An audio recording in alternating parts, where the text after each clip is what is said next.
I think the quarterbacks in the draft, personally, I think they're trash too.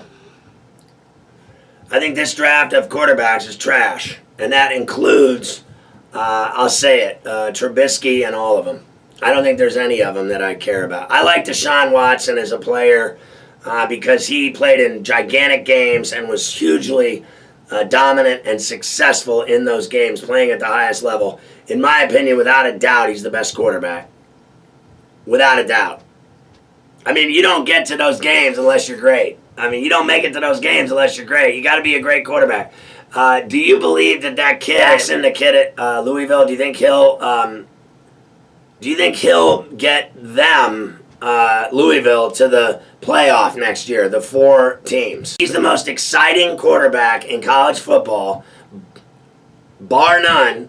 So he's the best. Now this year's best was, to me, Deshaun Watson coming into the pros, without a doubt. There is no way, and I'll believe it when I see it, that I'm buying that Kool-Aid from this kid at North Carolina, Trubisky. I mean, I'm not buying it.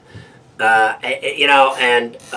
don't care what anybody thinks. When I watched Osweiler play at Arizona State, I thought he sucked too.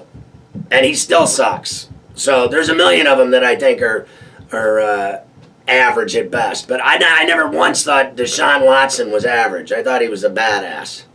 So he's the best one in my book. All the others. I mean, Kelly saying Deshaun Kaiser isn't ready for the NFL. Well, it doesn't matter what he thinks either. The coach that just gutted out Notre Dame season last year. But meanwhile, the kid's going pro whether he likes it or not. So it doesn't matter what Brian Kelly thinks. You know what? It's funny. I think fewer and fewer people are actually listening to Brian Kelly these days with anything he says, because his days are numbered in South Bend. The watch is on. The stopwatch is ticking on his career in South Bend. I mean, last year he's lucky he didn't get fired. They were so bad. So I don't know. If you're going to draft a quarterback, to me in this draft, I take Watson.